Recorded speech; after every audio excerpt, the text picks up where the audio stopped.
तो atrial fibrillation के diagnosis आप कैसे बनाओगे ईसीजी पे? एक तो पी वेव नहीं दिखाई देगी और क्यूआरएस जो होंगे वो इर्रेगुलर होंगे बिल्कुल, और क्यूआरएस का रेट भी ज़्यादा है, कहीं 120 से 160 के बीच में है। ठीक है जी, तो ये है एट्रियल फिब्रिलेशन।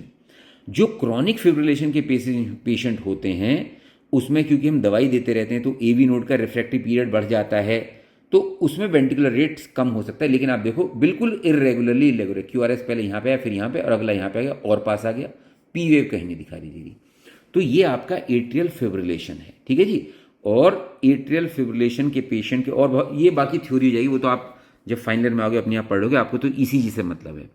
ठीक है जी। तो एक ये रहा। अब एक और इंपॉर्टेंट एंट्री आती है सुप्रावेंट्रिकुलर टेकियारिथमियाज में, जिसको बोलते हैं एट्रियोवेंट्रिकुलर नोडल री एंट्रेंट टेकिकार्डिया। जैसे कि नेम डिनोट कर रहा है कि एवी नोड के अंदर आसपास एक री एंट्री सर्किट बन गया। नॉर्मली क्या होता है आप जानते हो, ऐसे नोड से इंपल्सेस एवी नोड पे आती हैं। तो एक तो 2-3 फाइबर्स होती हैं जिसके थ्रू एवी नोड पे आती हैं। तो स्लो फाइबर्स के थ्रू तो नीचे को आती हैं और फास्ट फाइबर्स के थ्रू ऊपर को आती हैं। तो कई बार इसमें सर्किट बन जाता है, नॉर्मली बनता नहीं है लेकिन कई बार इसमें सर्किट बन जाता है इस एवी नोडल पाथवे में। ठीक है जी।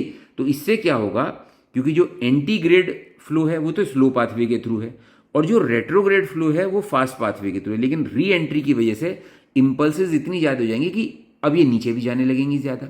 भाई जब जितनी ज़्यादा प्रोड्यूस होंगी उतनी ही ज़्यादा नीचे जाएंगे। अब एवी नोड कितनी ही इंपल्सेस रोक ले, कुछ तो बेचारा भेजेगा ही भेजेगा।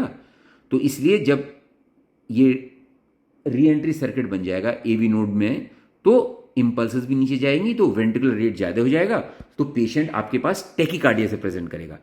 तो उसकी पल्स बहुत तेज होगी। अब पेशेंट कंप्लेंट कर सकता है मेरा दिल बहुत तेज तेज धड़क रहा है, जिसको हम पेल्पिटेशन बोलते हैं। पेशेंट अगर अपनी हार्ट बीट खुद महसूस करने लगे तो उसको आप पेल्पिटेशन बोलते हो। तो ऐसे पेशेंट आपके पास पेल्पिटेशन से आएंगे। आप यहाँ पे देख सकते हो उसका हार्ट रेट। अब आप देखो 1 और 2 डिब्बे यानी कि 300/2 ब्लॉक्स यानी कि 1 और उससे थोड़ा सा तो 160 के करीब इसका रेट चल रहा है। हार्ट रेट बताने का मैं तुम्हें तरीका बताया था 1500/RR इंटरवल।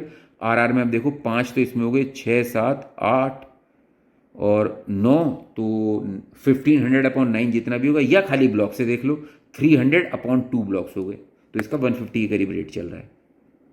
तो ये है एवी नोडल री एंट्रेंट टैकीकार्डिया। ठीक है जी। तो इसमें इंपॉर्टेंट बात क्या है, क्यूआरएस कॉम्प्लेक्स नैरो होगा।